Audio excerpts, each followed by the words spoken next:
El asombroso coronel Doolittle.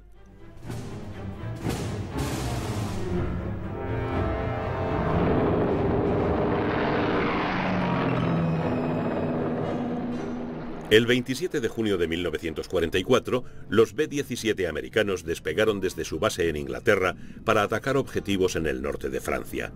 Era una misión rutinaria. Los aliados tenían superioridad aérea en Normandía. Era una operación de rutina, con poco riesgo. Pero a bordo de uno de los B-17 viajaba un pasajero muy poco frecuente, el general de brigada Arthur Bannerman, un hombre que conocía el mayor secreto aliado de la guerra. Bannerman no debía haber ido en aquel bombardero. Los cazas alemanes no hicieron su aparición, pero la misión se encontró bajo un fuerte fuego antiaéreo. El avión en el que iba Bannerman fue alcanzado. Mientras el piloto luchaba con los mandos, ordenó a la tripulación que se lanzase en paracaídas. El general de brigada Bannerman, con su secreto vital, cayó en manos alemanas. El hombre que había dado permiso a Bannerman para hacer aquel vuelo era el general James Doolittle, uno de los mayores héroes de la aviación americana. Al permitir a Bannerman participar en aquella incursión, Doolittle había puesto en peligro la vida de millares de soldados aliados. Podría haber sido uno de los mayores errores de la guerra.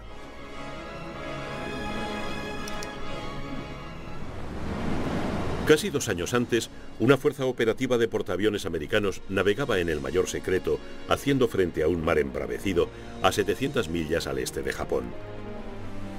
El portaaviones Hornet iba a lanzar una de las más atrevidas incursiones aéreas de la guerra. 16 bombarderos Mitchell de la Fuerza Aérea Americana se concentraban en la cubierta de vuelo. Su objetivo era Tokio. Los bombarderos despegaron del Hornet al amanecer del 18 de abril de 1942.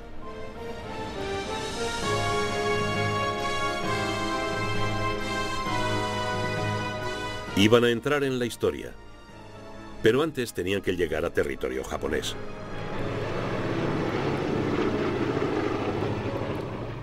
El bombardeo de Tokio fue un terrible golpe psicológico para los japoneses. El hombre que lo planeó y dirigió el ataque fue el entonces coronel Jimmy Doolittle. Bajo, belicoso y tan brillante técnico como piloto, Doolittle, de 45 años, tenía tantos años como la propia aviación y había jugado un papel muy importante en la apertura al aeroplano de los cielos del mundo.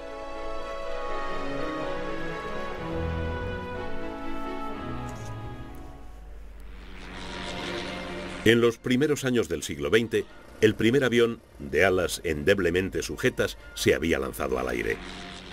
Al joven Doolittle le picó el gusanillo de la aviación. El estallido de la guerra en Europa en agosto de 1914 anunció una nueva era de la aviación, aunque esto no resultara aparente desde el primer momento. La tiranía de las trincheras dominaba el frente occidental. Pero sobre las trincheras volaba un número cada vez mayor de aviones, señal de los tiempos venideros.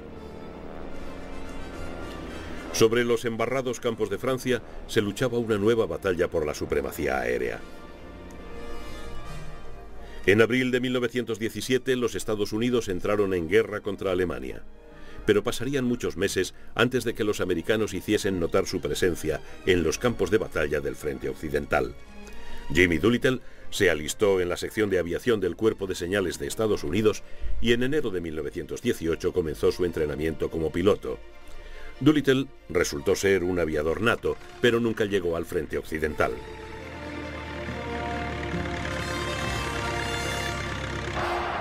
En noviembre de 1918, Alemania se rindió. La guerra que iba a acabar con todas las guerras había terminado. En los años que siguieron, las acrobacias sustituyeron a los combates sobre las trincheras.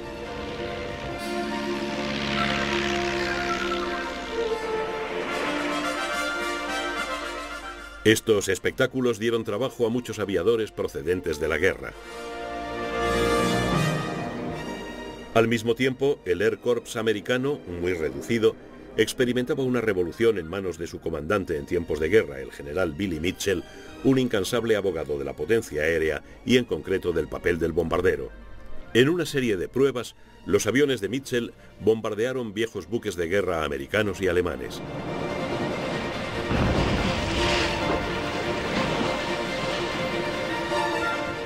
Mitchell creía que las guerras futuras se ganarían solamente con la aviación. Mientras tanto, pioneros como Charles Lindbergh ampliaban los límites de la aviación civil. En mayo de 1927, Lindbergh, pilotando el Spirit of St. Louis, se había convertido en el primer hombre que había cruzado el Atlántico en solitario y sin escalas.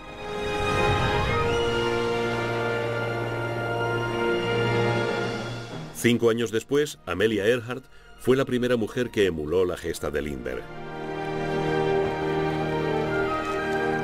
Entró a formar parte de una élite internacional de aviadores cuyos éxitos y récords iban a tener profundos resultados técnicos y comerciales. En ese grupo estaba Jimmy Doolittle. Doolittle permaneció en el Army Air Corps después de la guerra y se dedicó a batir récords.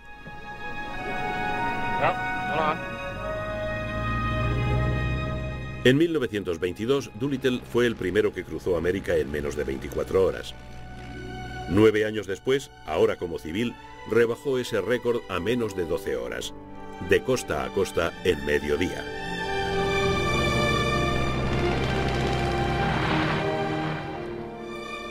Doolittle no era solo un soberbio aviador nato que se identificaba con su avión, era también un formidable técnico que había estudiado en el Instituto Tecnológico de Massachusetts. Temerario y con cerebro, Doolittle era un aviador completo. En 1925 llevó al equipo americano a la victoria en el Trofeo Snyder. Doolittle ganó la prestigiosa prueba internacional para hidroaviones pilotando un biplano Curtiss a una velocidad media de 375 km por hora. Un espectador dijo que el acontecimiento fue más una procesión que una carrera. Un año después, en un viaje por Sudamérica, Doolittle pilotó un Curtiss Hawk sobre los Andes. Aquel vuelo fue épico. No solo fue Doolittle el primer americano que sobrevoló la cordillera, fue también el primero y el último que consiguió hacerlo a pesar de tener rotos los dos tobillos. A comienzos de 1930, Doolittle había dejado el ejército para incorporarse a Shell como piloto de pruebas. Pero siguió en la reserva del ejército y continuó explotando su genio para los riesgos calculados. En esos momentos su mirada estaba puesta en un nuevo récord mundial de velocidad. Doolittle iba a pilotar el GB, un avión regordete y de enorme potencia, muy inestable, que ya le había costado la vida a otro piloto de carreras, Lowell Bales.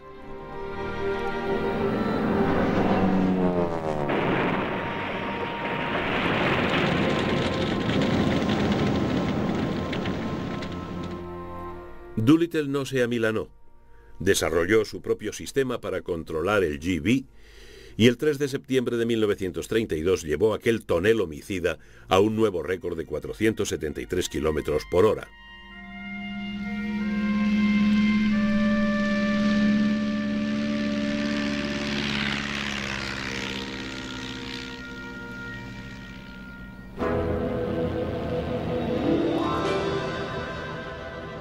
Doolittle había pasado suavemente de la vida militar a la civil, manteniéndose siempre en la primera línea de la tecnología de la aviación.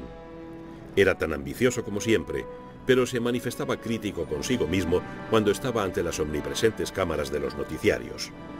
I'm sorry it took so long to get here. It didn't do the ship justice. I wandered off my course last night. Otherwise, it'd have been an hour and a half sooner. Just a little poor piloting. El nuevo papel de Doolittle como embajador itinerante de Shell lo llevó a Europa, donde Adolf Hitler y el partido nazi habían llegado al poder en Alemania en enero de 1933. Hitler y sus secuaces tenían su propia visión de la potencia aérea. En 1935 Alemania se rearmaba abiertamente. Había nacido una nueva fuerza aérea alemana, la Luftwaffe. El director de la oficina técnica del Ministerio del Aire alemán era el valiente piloto de caza de la Primera Guerra Mundial Ernst Udet. Udet hizo amistad con Doolittle en los viajes de este último a Alemania en los años 30. Y fue Udet el responsable de equipar a la Luftwaffe con los bombarderos en picado Stuka que necesitaba para actuar como artillería aérea en las campañas europeas de conquista que estaban tomando ya forma en la mente de Hitler. Nuevos tipos de bombardero, como el Junkers Ju-88, estaban preparados también para bombardear en picado. Una variedad de aviones de la Luftwaffe, incluido el Henkel He-111, fueron probados en combate por la Legión Cóndor alemana, que luchó al lado del general Franco en la Guerra Civil Española. Los He-111 tomaron parte en el bombardeo del pueblo vasco de Guernica en abril de 1937, un aviso de lo que iba a ser el futuro. Por el momento, Hitler solo tenía que emplear la amenaza de la guerra para conseguir lo que quería. En septiembre de 1938, en Múnich, consiguió que Francia y Gran Bretaña aceptasen su anexión de los Sudetes, la región fronteriza de habla alemana en Checoslovaquia. Esto solo despertó el apetito del Führer. En marzo de 1939, engulló el resto de Checoslovaquia. Al volver a Estados Unidos de su último viaje a Alemania antes de la guerra, Jimmy Doolittle presentó al general de división Henry Hub Arnold, jefe del Air Corps, un sombrío informe sobre la amenaza que representaba la Luftwaffe. A continuación, ofreció a Arnold sus servicios en cualquier situación, militar o civil. Lamentándolo mucho, Arnold dijo a Doolittle que tendría que esperar. Pero Adolf Hitler no pensaba esperar. El 1 de septiembre de 1939, Alemania invadía Polonia. La Luftwaffe dominaba los cielos. La Fuerza Aérea Polaca fue destruida en pocos días. La conquista alemana de Polonia solo llevó 6 semanas. El verano de 1940 encontró al alto mando alemán en la costa francesa del Canal, preparándose para la invasión del sur de Inglaterra. Pero antes, la Luftwaffe tenía que arrastrar al comando de vuelo de la RAF a la batalla y destruirlo. En la batalla de Inglaterra, que duró de julio a octubre de 1940, la Luftwaffe, que había barrido a sus enemigos hasta el momento, fue derrotada por un estrecho pero decisivo margen. El curso de la batalla fue seguido con mucha atención por las fuerzas aéreas al otro lado del Atlántico, pero no hubo respiro para los británicos cuando se ganó la batalla. La batalla de Inglaterra fue seguida por incursiones nocturnas de bombardeo sobre Londres y las ciudades industriales británicas. El Blitz duraría hasta mayo de 1941. Acabó con las vidas de 40.000 civiles y destruyó o dañó 1 millón de hogares. En Estados Unidos, la participación en la guerra en Europa parecía solo una cuestión de tiempo. Pero América se enfrentaba a una vertiginosa expansión de sus fuerzas armadas que siguió al llamamiento a filas del otoño de 1940. En julio de aquel año, Jimmy Doolittle fue reclamado por la Fuerza Aérea. Iba a jugar un importante papel en la movilización de la industria del motor de Detroit para la producción aérea. Al servicio aéreo americano no le faltaban hombres, sino aviones. En el verano de 1941, con América aún en paz, Doolittle llegó a Gran Bretaña en un viaje de investigación. Visitó fábricas aéreas y aeródromos. Doolittle y su equipo estudiaron los métodos operativos de mantenimiento y de reparación de la RAF. Quedaron impresionados por la convicción de sus colegas de que la guerra iba a ser larga y muy dura. Doolittle vio personalmente el nuevo cuatrimotor bombardero pesado, el arma estratégica diseñada para llevar la lucha hasta Alemania.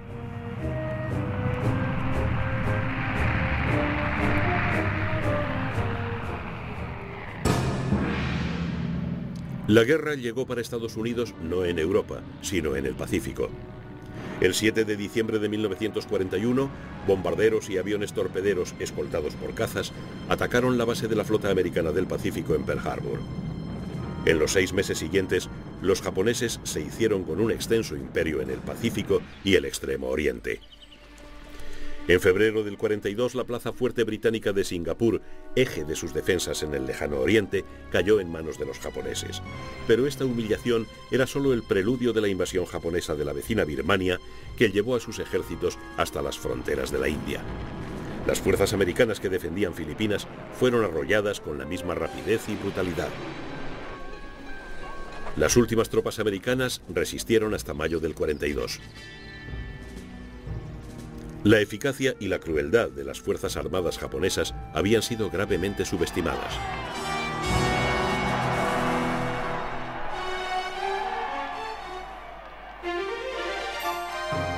Triunfos aliados como las heroicas gestas de los Tigres Voladores, voluntarios americanos que lucharon en las fuerzas aéreas chinas, no pudieron detener la victoriosa marea japonesa. Pero los Tigres demostraron que los aparentemente invencibles japoneses podían recibir duros golpes de un enemigo numéricamente inferior, pero bien entrenado, bien equipado y lleno de decisión.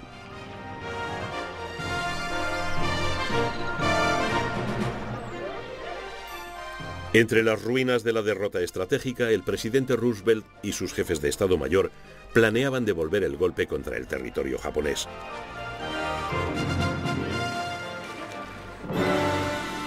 La Fuerza Aérea parecía ser la respuesta, pero incluso el bombardero B-24 Liberator, con una autonomía de 2.200 millas, no podía golpear a Japón desde sus bases en Alaska, a más de 3.500 millas de las islas japonesas. Pero el almirante Ernest King, comandante en jefe de la Armada Americana, tenía una solución para este problema aparentemente insoluble. Se le ocurrió la idea de utilizar portaaviones para situar a los bombarderos americanos al alcance de Japón. Los portaaviones podían salvar las enormes distancias del Pacífico.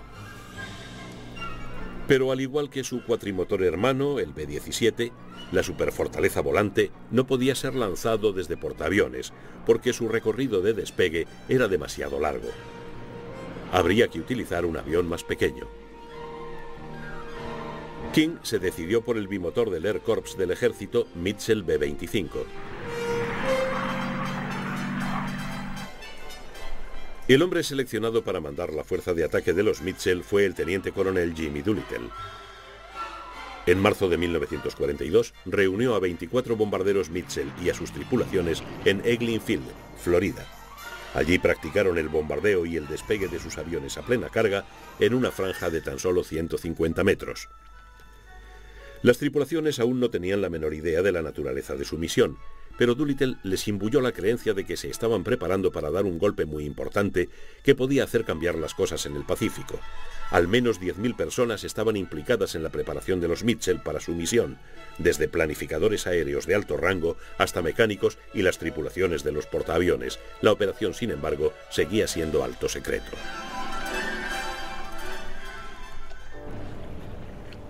En su forma final, la operación contaba con 16 B-25 que viajarían a bordo del portaaviones Hornet, el más nuevo de los portaaviones americanos, votado en diciembre de 1940.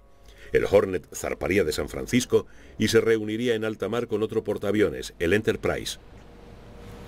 Al mando de la fuerza especial del Enterprise estaba el almirante William Bull Halsey. Llevaría esa fuerza hasta un punto a 550 millas de Japón. Desde allí despegarían los bombarderos.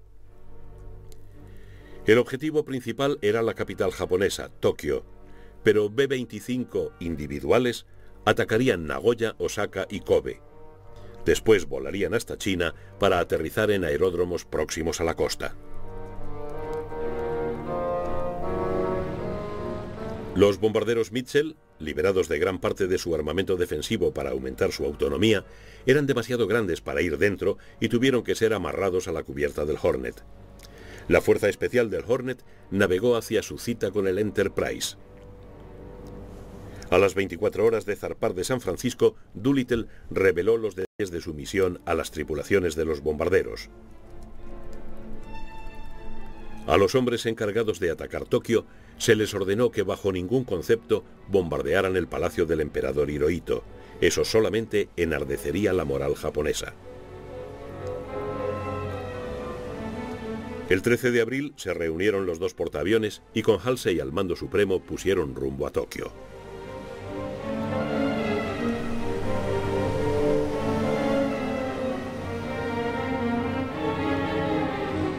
A bordo del Hornet, las tripulaciones de los aviones mataban el tiempo aprendiendo algo de chino por si tenían que hacer un aterrizaje forzoso en China, lejos de los puntos de destino. El 16 de abril, Doolittle y sus tripulaciones se estremecieron al oír que una emisión japonesa de radio se burlaba de una falsa noticia que decía que bombarderos americanos habían atacado Tokio. A pesar de todo, al día siguiente hubo una pequeña ceremonia a bordo del Hornet. 5 medallas japonesas, concedidas a americanos antes de la guerra, fueron fijadas a una de las bombas que caerían sobre Tokio. A continuación, Doolittle tuvo una última reunión con las tripulaciones. El ataque estaba previsto para el día siguiente, 18 de abril. Doolittle sería el primero en despegar y trataría de llegar a Tokio al anochecer. Abriría fuego con sus bombas incendiarias de 2000 libras que servirían de guía a sus camaradas. El plan de ataque llevaría a los bombarderos sobre la costa china al amanecer para que pudieran encontrar mejor sus campos de aterrizaje. Ahora solo había que esperar a que sonara la hora H. Pero en las primeras horas de la madrugada del 18, el radar del Enterprise localizó 2 buques japoneses a 12 millas de distancia. Ambos se pusieron rápidamente fuera de alcance. Al alba, Halsey lanzó un avión de reconocimiento. El plan tan cuidadosamente preparado se venía abajo y el velo de misterio que rodeaba la misión se había roto.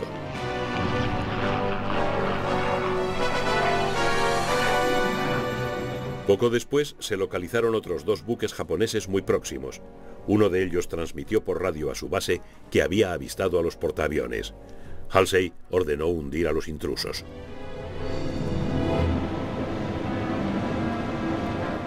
Pero el comandante de la Fuerza Especial comprendió que la sorpresa se había perdido y ordenó la inmediata partida de los bombarderos, aunque el objetivo estuviera 150 millas más lejos de lo previsto.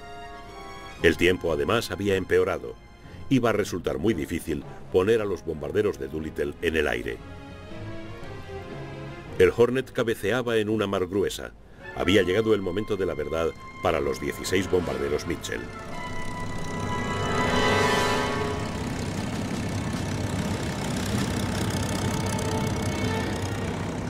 Hacia las 7:15, hora local, Doolittle se situó en posición para el despegue.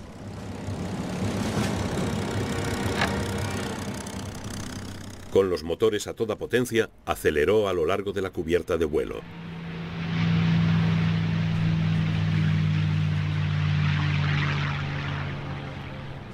Cuando las olas hacían elevarse la proa del portaaviones, el bombardero de Doolittle se lanzó al aire. Más tranquilos, los 15 pilotos restantes comenzaron a despegar siguiendo los pasos de su jefe.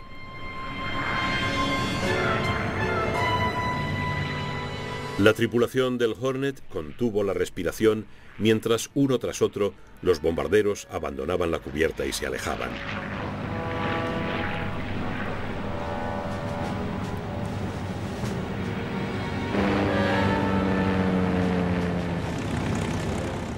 Los 16 bombarderos consiguieron despegar con seguridad. Solo el último creó un problema. Un marinero resbaló y perdió un brazo con una hélice del Mitchell. Desconcertado, el piloto puso los alerones en la posición equivocada, pero a pesar de eso consiguió despegar. Aclamados por todos, pusieron rumbo a Japón.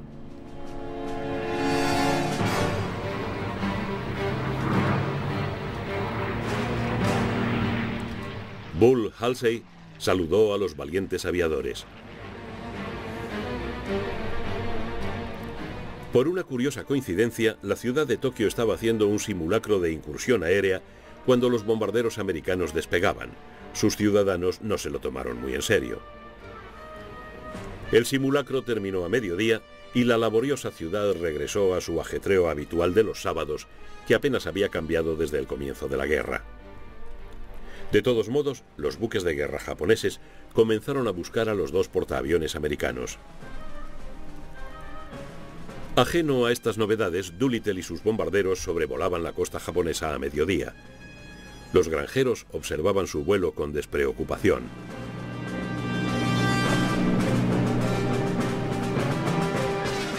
Un japonés que sí se sorprendió al verlos fue el primer ministro, el general Hideki Toyo. En aquellos momentos estaba volando rumbo a una base aérea y se cruzó con uno de los B-25 de Doolittle. Las bombas comenzaron a caer sobre Tokio a las 12:30. Hasta que explotaron sobre sus objetivos, la mayoría de los japoneses siguió pensando que aquellos bombarderos eran parte del simulacro de incursión. Pero había que pagar el precio del despegue prematuro. Los bombarderos se estaban quedando sin combustible. Después de soltar sus bombas, tenían que tomar el camino más corto hacia China, lo que significaba un aterrizaje de emergencia en un territorio ocupado por los japoneses. Para evitar esto, un avión voló hasta el puerto ruso de Vladivostok, donde la tripulación fue encarcelada. 8 tripulaciones que aterrizaron en China fueron capturadas y más tarde ejecutadas. 3 se mataron al estrellarse sus B-25, pero Doolittle y 68 de sus hombres llegaron a territorio dominado por el líder nacionalista chino Chiang Kai-shek y pudieron volver a Estados Unidos. Cuando se dio a conocer la incursión, fue la primera buena noticia de la guerra para América. El presidente Roosevelt dio una conferencia de prensa, pero se negó a decir cómo habían llegado los bombarderos hasta Japón. El presidente dijo a los periodistas que la escuadrilla de Doolittle había partido de Shangri-La, el mítico reino al que habían hecho famoso la novela de James Hilton y la película de Frank Capra. A Doolittle y sus hombres se les recibió como a héroes. Por su valor y sus dotes de mando, Jimmy Doolittle recibió la más alta condecoración americana al valor, la Medalla de Honor del Congreso. Todos los miembros de sus tripulaciones fueron condecorados también. Su éxito era algo único en los anales de la guerra aérea. Mientras tanto, en Europa estaban en marcha fuerzas enormes. El ejército alemán había iniciado su ofensiva de verano en Rusia. Sometidos a una creciente presión, los rusos pidieron a británicos y americanos que abrieran rápidamente un segundo frente en el noroeste de Europa. En el norte de África, el Afrika Korps de Rommel ejercía también una fuerte presión sobre los británicos, amenazando con un avance que pondría en manos alemanas el petróleo de Oriente Medio.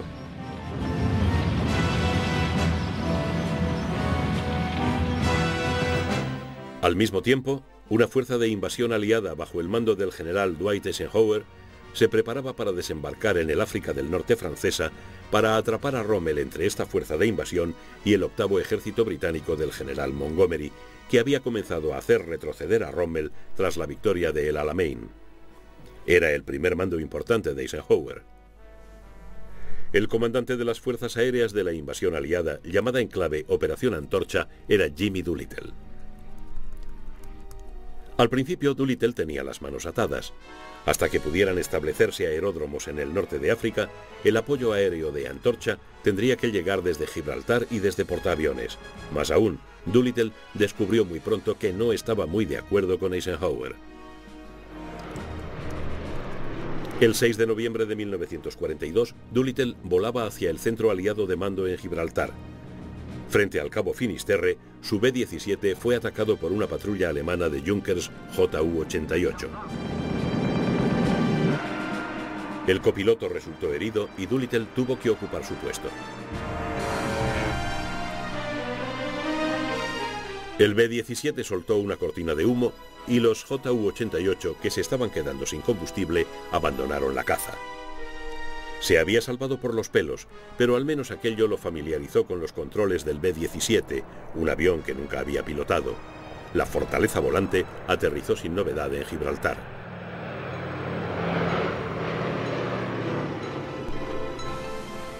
Los desembarcos de Antorcha, la primera operación angloamericana de la guerra, se iniciaron el 8 de noviembre. Hubo alguna resistencia del ejército francés de Vichy, pero antes de 3 días había terminado el combate. La 12ª Fuerza Aérea estableció su primera base cerca de Orán, en Argelia. No pasó mucho tiempo antes de que Doolittle se diera una vuelta con el nuevo Spitfire Mk-9. Este caza británico había tentado su curiosidad de aviador, pero su vuelo despertó la ira de Eisenhower. Le soltó una reprimenda a Doolittle y le dijo que podía escoger entre el ascenso a general de división o volar por ahí en busca de alemanes. Doolittle eligió el generalato. Los desembarcos de Antorcha no llevaron a una victoria inmediata de los aliados en África noroccidental.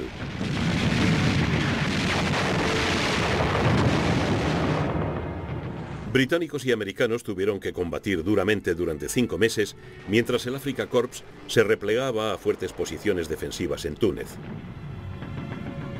La 12ª Fuerza Aérea había sido rebautizada como Fuerza Aérea Estratégica del África Noroeste, pero gastó la mayor parte de sus energías en misiones tácticas sobre el campo de batalla, y las restricciones de Eisenhower no impidieron a Doolittle continuar volando en esas misiones a pesar del riesgo personal que comportaban.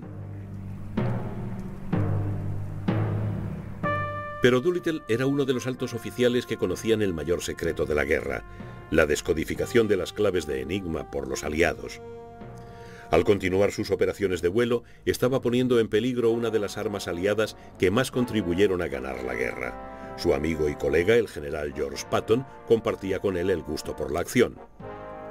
Patton, Doolittle y Montgomery utilizaban Ultra, pero los dos americanos alarmaron al alto mando aliado al seguir exponiéndose a ser capturados. La actitud de Doolittle hacia la seguridad Ultra estuvo a punto de ocasionar un desastre. Los terrenos de Bletchley Park, una mansión campestre victoriana al norte de Londres, albergaban a los equipos de criptógrafos que tuvieron un importante papel en la victoria aliada. Estos barracones eran el campo de batalla de una guerra secreta en la que los criptógrafos desentrañaron el misterio de la máquina Enigma alemana. El suyo fue uno de los grandes triunfos técnicos de la guerra. La máquina Enigma parecía una máquina de escribir, pero había mucha diferencia. Al pulsar una tecla se iluminaba una letra sustitutoria en un panel sobre el teclado. Un complejo sistema de rotores y de cableado hacía que la sustitución pudiera producirse en 150 millones de formas.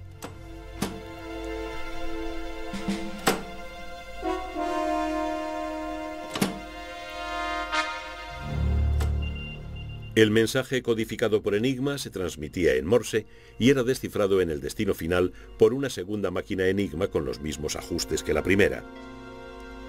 Los alemanes creían que Enigma era indescifrable, pero los británicos habían roto el código y leían regularmente los mensajes interceptados. En Túnez, esto permitió a los aliados frustrar los intentos alemanes de reabastecimiento del Afrika Korps. Los mensajes de Enigma daban información detallada de cualquier convoy aéreo alemán que se dirigiera a África del Norte. Los pesados transportes alemanes, como el Messerschmitt Gigante, estaban condenados incluso antes de despegar. Pero los aliados tenían la picardía de permitir que alguna de esas misiones de abastecimiento se llevara a cabo para preservar mejor el secreto de Ultra. Ultra había jugado un importante papel en la campaña de Túnez que acabó con la rendición alemana el 13 de mayo de 1943. Doolittle era uno de los pocos iniciados en el secreto de Ultra y se le desanimó a que realizara misiones de vuelo que quizá le hicieran caer en manos alemanas y pudiera revelar el trabajo secreto de Bletchley Park. Pero Doolittle desoyó todas las presiones y voló en la campaña tunecina. Al final de ella se sentía muy orgulloso de sus hombres. The North West African Strategic Air Force were first to stop supplies of material and personnel getting into Tunisia, and later to stop personnel from getting out. These jobs were accomplished by destroying both the supplies and the means of bringing supplies in. Harbors were attacked, marshalling yards, shipping, both naval and merchant, and the enemy air, both his offensive air force and his air transport. I want to take this occasion to congratulate and to thank the boys of the Northwest African Strategic Air Force for the job they have done. It's been outstanding. Con África del Norte limpia de fuerzas del eje, el siguiente objetivo aliado era la invasión de Sicilia, el primer paso hacia la Italia continental. Se reunió una gigantesca fuerza anfibia para la operación Husky, 2.500 barcos y lanchas de desembarco para llevar a 180.000 hombres del 7º ejército de Patton y al 8º de Montgomery.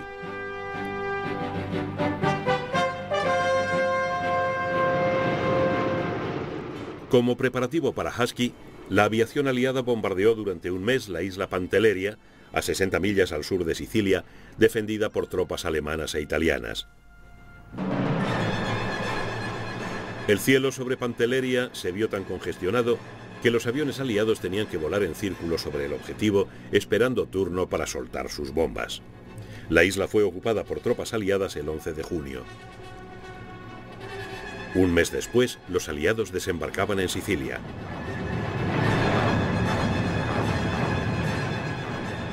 La liberación de Europa había comenzado.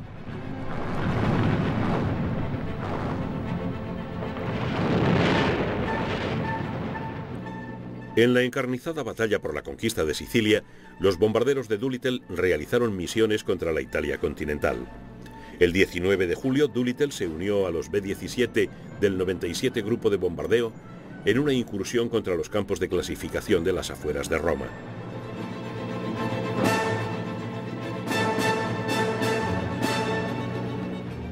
El éxito de esta incursión no solo interrumpió las líneas de abastecimiento del eje, sino que aceleró la caída del dictador italiano Benito Mussolini.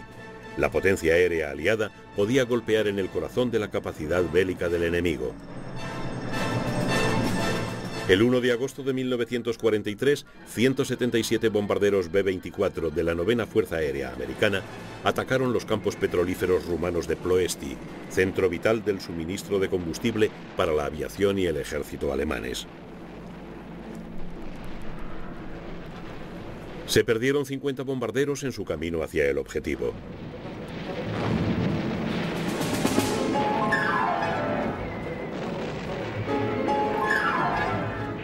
La campaña de bombardeo estratégico amenazaba estrangular el suministro alemán de combustible.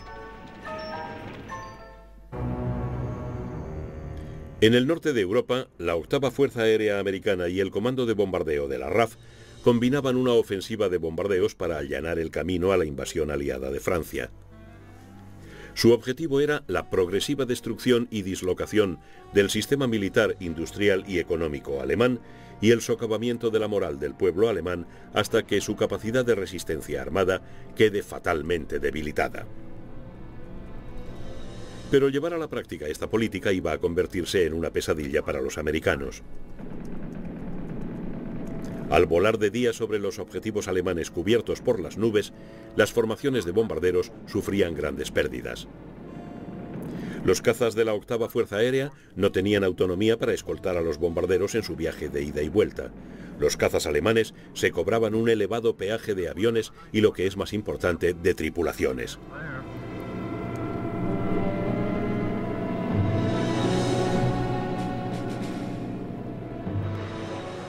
A finales del verano del 43, las pérdidas medias por misión en la 8ª Fuerza Aérea llegaron hasta un inaceptable 10%.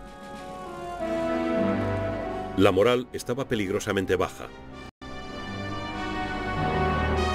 Solo 35 de cada 100 tripulaciones americanas podían esperar cumplir su ronda de 25 misiones en Europa. El popular comandante de la 8ª Fuerza Aérea, el general Ira Eaker, se enfrentaba a una crisis. No fue hasta diciembre de 1943 cuando la situación se transformó por la entrada en servicio del caza P-51 Mustang con motores Rolls-Royce Merlin y equipado con depósitos desprendibles que le daban un alcance de 1.500 millas. Los Mustang podían escoltar a los bombarderos en su viaje de ida y vuelta hasta los objetivos alemanes. El beneficiario de los Mustang fue Jimmy Doolittle, que sustituyó a Eaker como comandante de la 8ª Fuerza Aérea en enero del 44. Su llegada a la 8ª Fuerza Aérea coincidió con la del caza de escolta que ganaría la guerra. Doolittle no se contentó con atar a los Mustang a sus alas de bombarderos. Ordenó la formación de patrullas de combate que buscaran y destruyeran a los cazas enemigos donde los encontraran.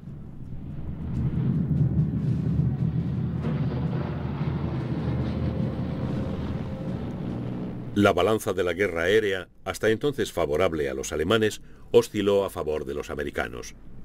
Ahora era la Luftwaffe la que estaba perdiendo a sus mejores pilotos por culpa de los Mustang. .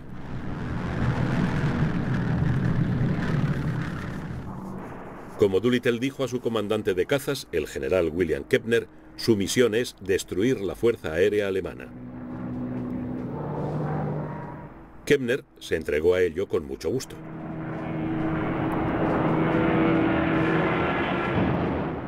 A los pilotos de los bombarderos de Doolittle no les hizo mucha gracia la táctica ni la decisión de su comandante de aumentar el número de misiones hasta 30. Algunos llamaron matador a su comandante, pero la que mataba de verdad era la Luftwaffe.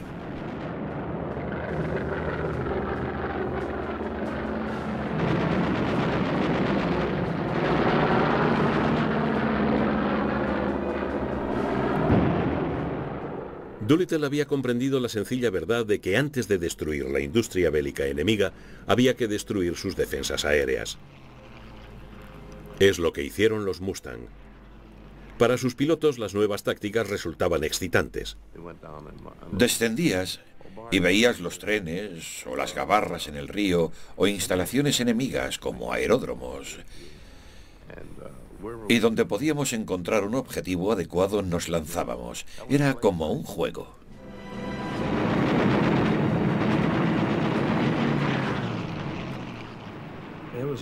Era excitante atacar un aeródromo y volar los aviones o atacar a un transporte. Disparar contra la locomotora y ver cómo estallaba el vapor. Bajábamos hasta la estación y si algo se movía le disparábamos.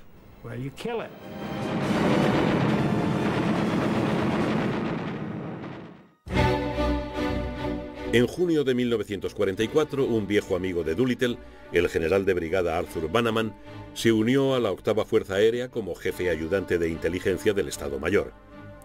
En los años 30, Bannerman, ingeniero aeronáutico, se había hecho un experto en el desarrollo de la Fuerza Aérea alemana y había servido en Berlín como ayudante del agregado aéreo. Con algún retraso, la 8ª Fuerza Aérea se había dado cuenta de que la experiencia de Bannerman podía resultar útil. Voló a Inglaterra la víspera de la invasión de Normandía, el 5 de junio de 1944. La llegada de Bannerman coincidió con un gran esfuerzo de la 8ª Fuerza Aérea contra los lugares de lanzamiento de las bombas volantes alemanas V-1 en la costa francesa. Bannerman tuvo un importante papel en la selección de los objetivos y en las instrucciones. El propio Bannerman había sido introducido por Doolittle en el secreto de Ultra. Había pasado a formar parte del selecto grupo de oficiales que conocían la existencia y la importancia de Bletchley Park. Pero Bannerman no era de los que se contentan volando en un despacho. Pidió a Doolittle que le permitiera compartir la experiencia con los hombres a los que instruía. Bannerman había volado ya en misiones operativas, pero sentía la necesidad de volver a hacerlo. Le dijo a Doolittle que haría mejor su trabajo si tenía la ocasión de verlo con sus ojos. A pesar de las instrucciones específicas de que los oficiales que conocieran el secreto de Ultra no debían verse expuestos a riesgos innecesarios, Doolittle dio a Bannerman autorización para volar.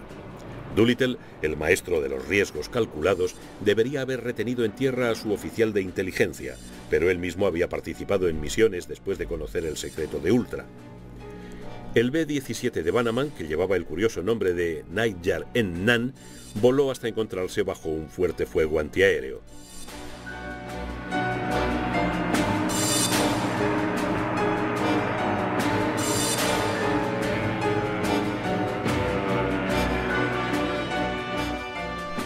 Bannerman se lanzó en paracaídas y se salvó de momento. Estaba en plena Europa ocupada.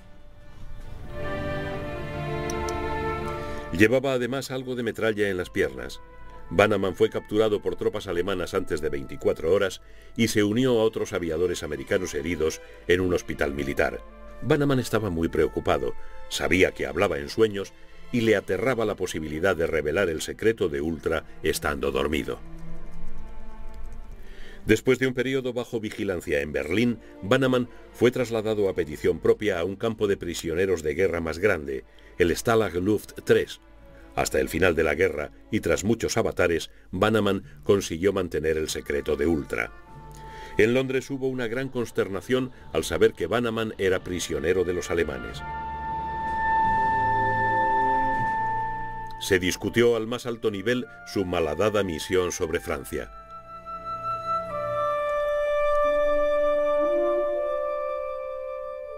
Doolittle se apresuró a cargar con la responsabilidad.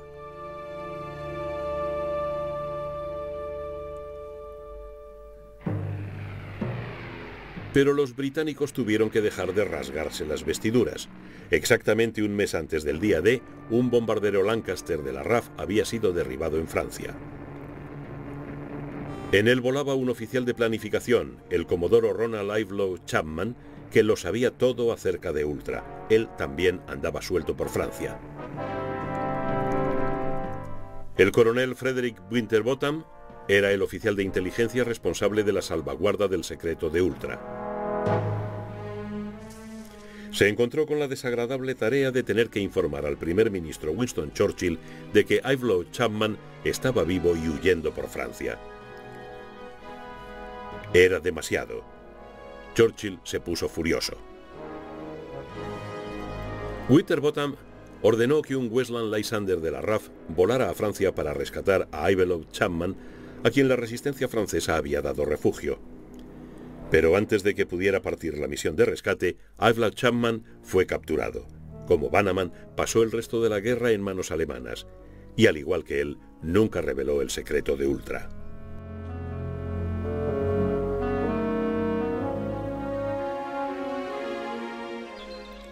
Hasta el fin de la guerra, el alto mando alemán siguió confiando en que el indescifrable código Enigma no había sido quebrantado por los británicos.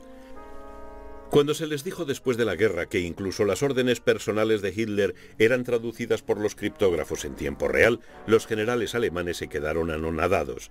Doolittle y Bannerman habían puesto a Ultra en peligro, pero siguió siendo un secreto hasta el final del conflicto.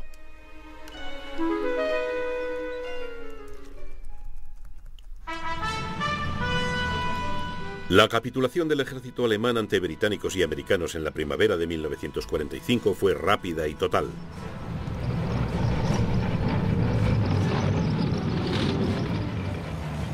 Pero fue la rapidez y la totalidad del colapso lo que negó a los defensores del bombardeo táctico la prueba de que la suya había sido una contribución decisiva a la victoria aliada.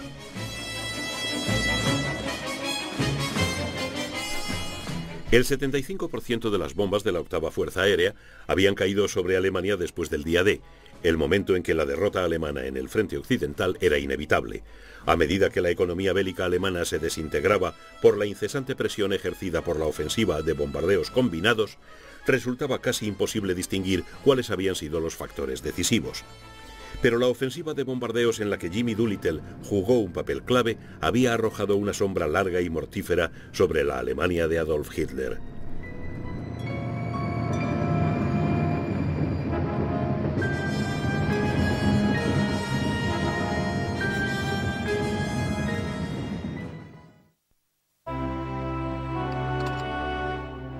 La rendición alemana en Europa en mayo del 45 no significó el fin de la guerra para Doolittle y la octava Fuerza Aérea. Se seguía combatiendo contra Japón. Doolittle y su mando se encontraron camino del Pacífico y de la campaña de bombardeos estratégicos de los poderosos B-29 del 21 Comando de Bombarderos. Doolittle había recorrido un largo camino desde que sus 16 bimotores Mitchell se habían lanzado al aire en el Hornet en abril de 1942.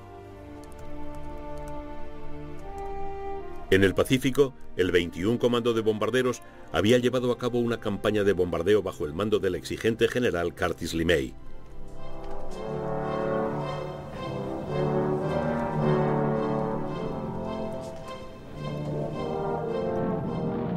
LeMay había subido sus bombarderos a la cubierta, los había cargado con bombas incendiarias y los había enviado de noche a sembrar la destrucción en las ciudades de Japón, densamente pobladas y fácilmente inflamables. Cuando la octava Fuerza Aérea estaba lista para entrar en la refriega, LeMay se había quedado ya sin objetivos a los que atacar. Los B-29 volaban ahora sin que nadie los molestase sobre las destrozadas ciudades de Japón.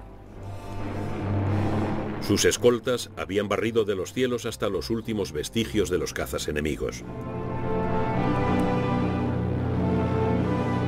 Los bombarderos parecían tener ya la victoria al alcance de la mano, pero fueron necesarias 2 bombas atómicas lanzadas en agosto de 1945 sobre Hiroshima y Nagasaki para obligar a los japoneses a la rendición. Las ruinas de las dos ciudades arrasadas fueron el sombrío anuncio de un nuevo mundo de poder en el aire.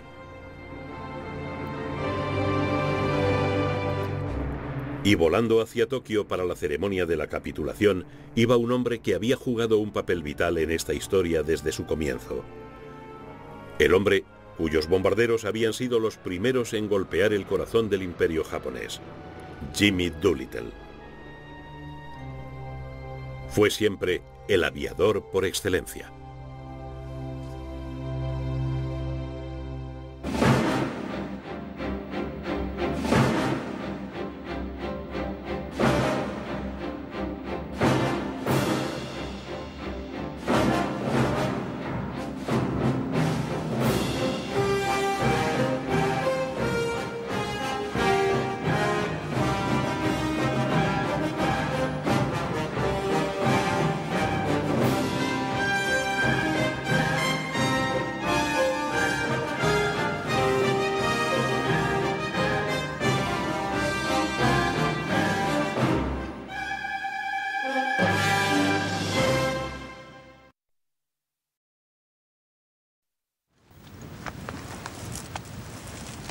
El 10 de mayo de 1940, Winston Churchill se convirtió en primer ministro de Gran Bretaña. No podría haber escogido un día peor, puesto que este era el día que Hitler había elegido para desencadenar su Blitzkrieg, o guerra relámpago, contra Francia y Gran Bretaña.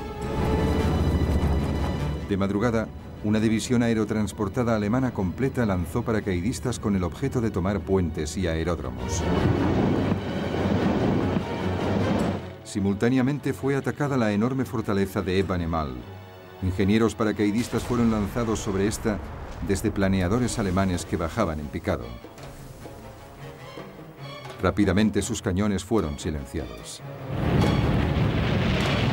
Mientras tanto, cazas y bombarderos alemanes atacaban bases aéreas holandesas y belgas. Seguidamente las fronteras fueron abiertas por la fuerza. Fue entonces cuando el Grupo B del ejército de Hitler, a las órdenes del general Fedor von Bock, entró en Holanda y Bélgica. Tal como se había planeado, los ejércitos francés y británico que se hallaban situados a lo largo de la frontera belga se desplazaron hacia su nueva línea defensiva a lo largo de los ríos Dail y Moos. Pero ningún comandante aliado parecía haberse dado cuenta de que el Grupo A del ejército alemán, que contenía la mayor parte de los panzers alemanes, había empezado a avanzar a través de las colinas y bosques de las Ardenas hacia el sur de estas, después de barrer las tropas que se hallaban en la frontera belga. Mientras, los alemanes estaban abriéndose paso rápidamente en Holanda.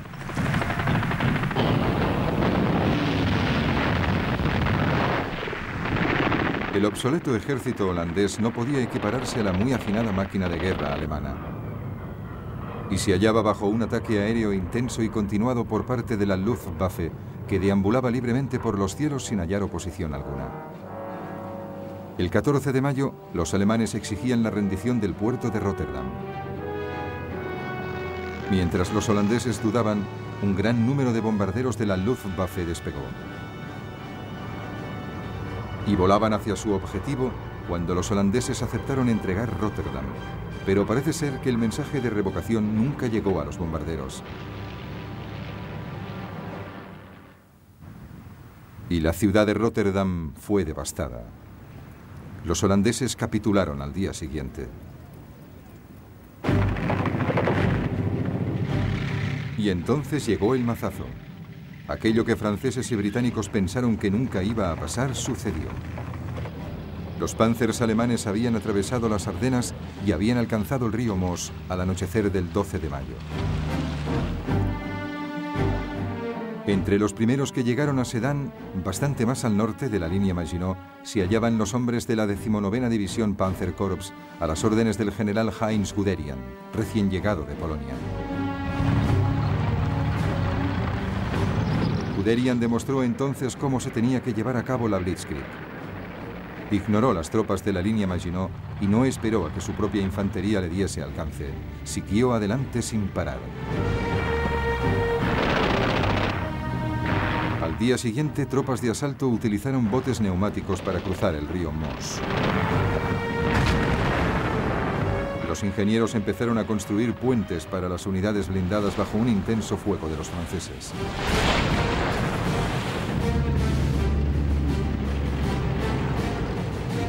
El día 14, los Panzers empezaron a cruzar el río. Aquella noche, la cabeza de puente de Guderian ya había avanzado 8 millas. Las tropas francesas, estancadas en la línea Maginot, estaban inmovilizadas sin poder intervenir. Los bombarderos aliados llevaron a cabo intentos desesperados para destruir los puentes alemanes.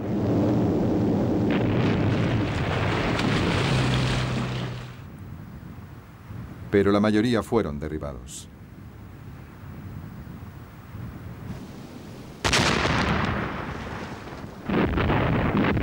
Todo esto sucedía mientras la artillería alemana golpeaba duramente las defensas francesas y los Stukas hacían su aparición rugiendo en el cielo. Tan solo 3 días después de haber lanzado el ataque, la defensa francesa que rodeaba Sedan se desmoronó. Los Panzers de Guderian empezaron a moverse a toda velocidad hacia el oeste. Al anochecer ya habían avanzado más de 40 millas por detrás del grupo norte de los ejércitos aliados. Estos habían aguantado firmemente en la línea d'Aille, pero ahora el comandante en jefe francés Maurice Gamelin se dio cuenta de que estaban a punto de ser rodeados. Ordenó que se replegasen. Esta decisión repentina de replegarse dejó perplejas a las tropas aliadas que no tenían ni idea de lo que estaba sucediendo detrás suyo. Mientras se replegaban, se vieron entorpecidas en su movimiento por flujos crecientes de refugiados que obstruían las carreteras. Aquel mismo día, el primer ministro francés, Paul Reynaud, telefonió a Churchill para decirle: «Hemos sido derrotados, hemos perdido la batalla».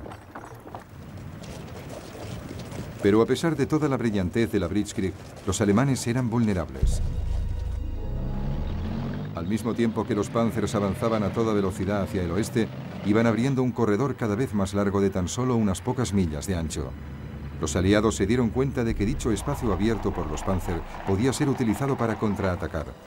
El grueso del ejército alemán aún dependía totalmente de la fuerza del caballo o de sus propios pies para el transporte, de tal suerte que la distancia entre los Panzers, que pasaban arrasándolo todo a su paso, y la infantería que lo seguía aumentaba en cuestión de horas. El 17 de mayo, el coronel Charles de Gaulle, comandante de una de las divisiones blindadas francesas recientemente formadas, llevó a cabo el primero de los 2 intentos de acortar la línea alemana cerca de Crécy. Pero el engorroso sistema de mando francés implicaba que las unidades eran enviadas a la batalla poco a poco y no en un frente ofensivo coordinado.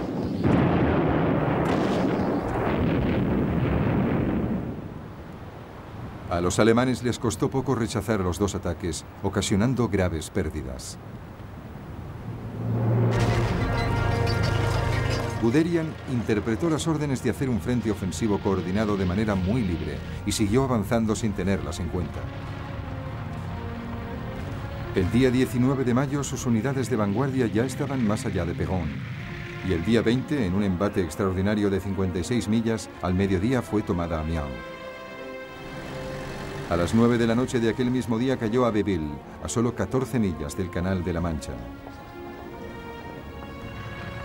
Y a medianoche, un batallón de la segunda división Panzer alcanzaba la costa en Noyers.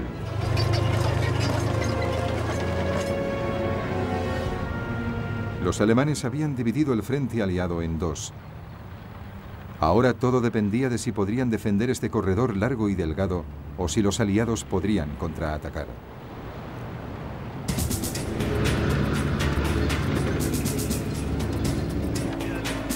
Así pues, los británicos se dispusieron entonces a romper las líneas alemanas.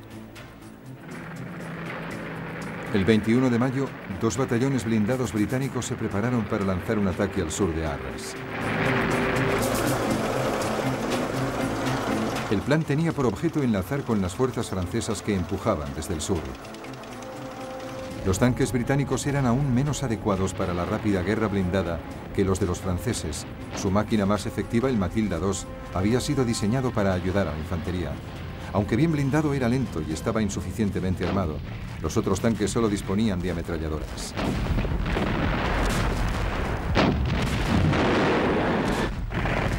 A los alemanes les costó poco trabajo rechazar el ataque, pero a pesar de ello, el ataque tuvo su efecto. El alto mando alemán estaba cada vez más preocupado por sus extensas líneas de comunicación.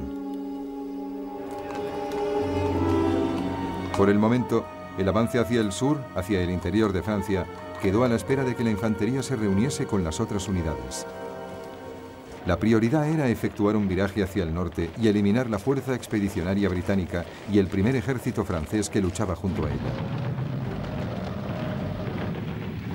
El 22 de mayo, Guderian y los Panzers iniciaron el ataque para destruir los ejércitos aliados. Por aquel entonces, estos se estaban retirando hacia los puertos de Boulogne, Calais y Dunkerque, pero estaban atrapados. El 23 de mayo, el general Alan Brooke, comandante del segundo cuerpo de ejército británico, escribía: «Solo un milagro podría salvar la fuerza expedicionaria británica». 2 días más tarde, los alemanes tomaban Boulogne.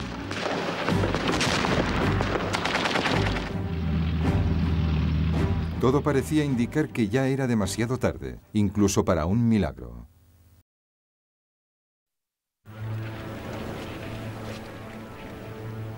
El 25 de mayo de 1940 la situación de la Fuerza Expedicionaria Británica y del primer ejército francés era desesperada. El puerto de Boulogne había sido ocupado. Las tropas alemanas habían aislado Calais. Los británicos estaban siendo forzados a replegarse hacia el puerto de Dunkerque. Lord Gord, el comandante británico, aconsejó a su gobierno que la única esperanza de salvar al menos una mínima parte de sus tropas era organizando una evacuación por mar.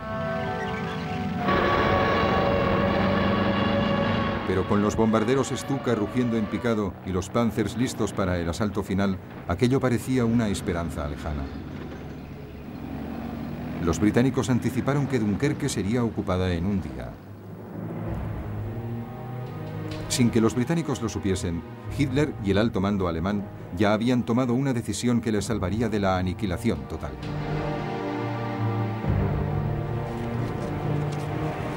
Los alemanes eran totalmente conscientes de que las tripulaciones de los Panzers estaban exhaustas y que sus máquinas necesitaban reparaciones urgentes. Los ataques de De Gaulle y los británicos habían fracasado, pero habían demostrado claramente cuán vulnerables eran las líneas de comunicación alemanas. Este era el punto más débil de la Blitzkrieg, la guerra relámpago. Así pues, el alto mando alemán tomó una decisión fatídica. Decidió detener el avance de los Panzers para protegerlos de mayores daños y esperar a que la infantería se aproximara. Solo entonces se procedería a liquidar la bolsa aliada de resistencia que rodeaba Dunkerque. Mientras, la Blitzkrieg y los Panzers descansaron. No avanzarían en 2 días. Justo el tiempo necesario, especialmente para los británicos, para conseguir un poco más de ventaja para prepararse.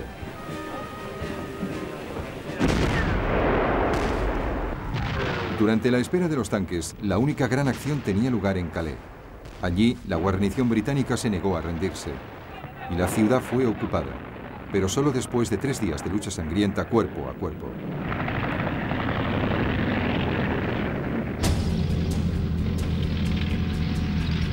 Cuando los Panzers volvieron a ponerse en marcha 2 días más tarde, el 26 de mayo, las condiciones climatológicas habían cambiado.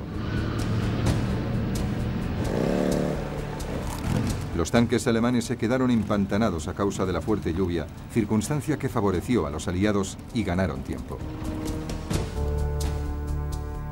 Así las cosas, el 26 de mayo a las 19:57, el vicealmirante Bertram Ramsay, alto oficial de la Marina al mando de Dover, recibió la señal de que podía poner en marcha la Operación Dinamo.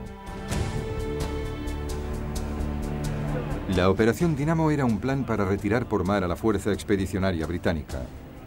Este plan había sido preparado con la esperanza más que con la expectativa de que se pudiese llevar a cabo realmente. Al día siguiente, una flota improvisada de destructores, remolcadores y ferries de pasajeros cruzaba el Canal de la Mancha. Pero al final del día, menos de 8.000 de los más de 300.000 hombres que se hallaban en Dunkerque habían sido rescatados. El puerto estaba siendo atacado por la aviación alemana con tal intensidad que no se podía utilizar. Y los barcos no se podían acercar suficientemente a las playas. Entonces, Ramsay hizo un llamamiento a cualquier barco de poco calado de más de 9 metros. Centenares de yates de motor, barcos de pesca y barcazas de los puertos de todo el sur de Inglaterra fueron reunidos y enviados a través del canal, a menudo con tripulaciones formadas por sus propietarios civiles. En el curso de la semana siguiente, las pequeñas embarcaciones trabajaron en las playas de Dunkerque, transportando soldados a los barcos más grandes que esperaban en alta mar para llevarlos a un lugar seguro. Durante todo este tiempo estuvieron sometidos a ataques aéreos constantes. Las fuerzas aéreas británicas enviaron todos los aviones de combate que tenían disponibles con el objeto de ahuyentar a la Luftwaffe.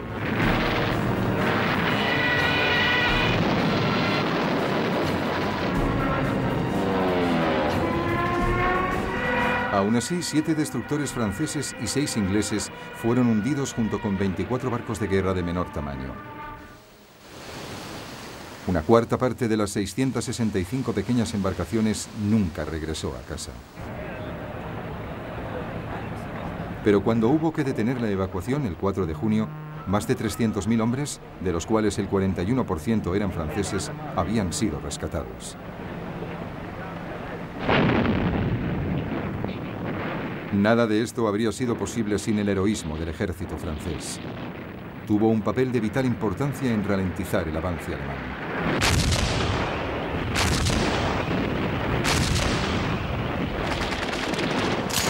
La retaguardia francesa no abandonó sus posiciones alrededor de Dunkerque hasta que los últimos barcos hubieron abandonado la playa. Un oficial británico la comparó con la última batalla de los espartanos en las Termópilas. Pero el ejército británico había perdido la mayor parte de sus armas pesadas y no estaría en condiciones de luchar contra los alemanes durante mucho tiempo.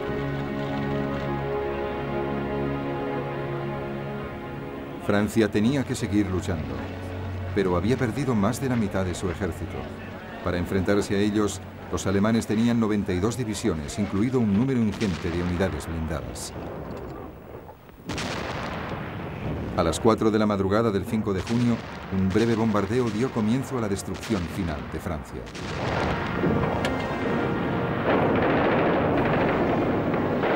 Tropas de asalto cruzaron los ríos Somme y Hayes.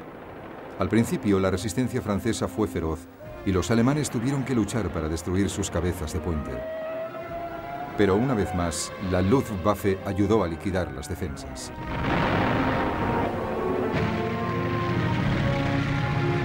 Rápidamente los Panzers avanzaron hacia el sur y el goteo de soldados franceses que se rendían se convirtió en una avalancha. El 9 de junio, los Panzers habían alcanzado el Sena y a la infantería solo le faltaban unas pocas horas para llegar. Una vez atravesado el río, los alemanes se desplegaron a modo de abanico hacia el interior del país. El 14 de junio, el ejército alemán entraba en París.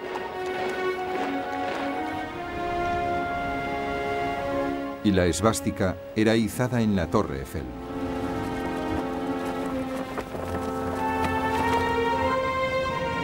Hitler había obtenido el premio que se le había escapado al Kaiser en 1914. Los parisinos solo podían mirar helados de espanto aquella ocupación.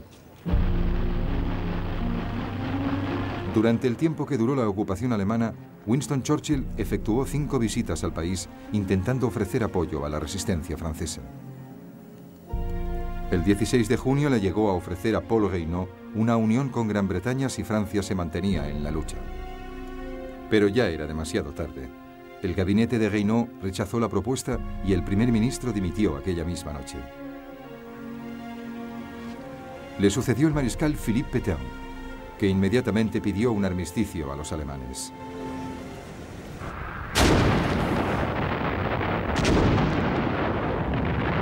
Solo entonces los alemanes se decidieron a atacar la línea Maginot, que había quedado aislada. Después de un intenso bombardeo de artillería, los defensores franceses ofrecieron una resistencia simbólica antes de que las tropas alemanas ocupasen los fuertes.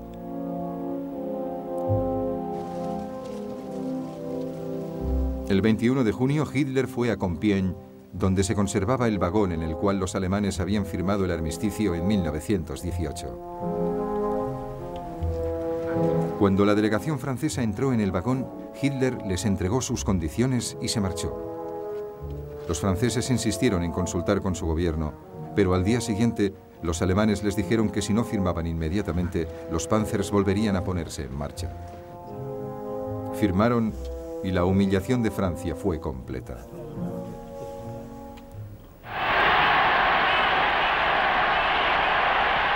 Para Hitler, su control de la Europa occidental parecía absoluto. Estaba seguro de que ahora Gran Bretaña buscaría la paz y de que pronto podría pasar a la fase siguiente de su plan general. Pero aunque la Blitzkrieg, la guerra relámpago, había obtenido mucho éxito y muy deprisa, ello no significaba que hubiese ganado la guerra. Los británicos, heridos y abatidos, habían huido para sobrevivir y poder luchar cuando llegara el momento.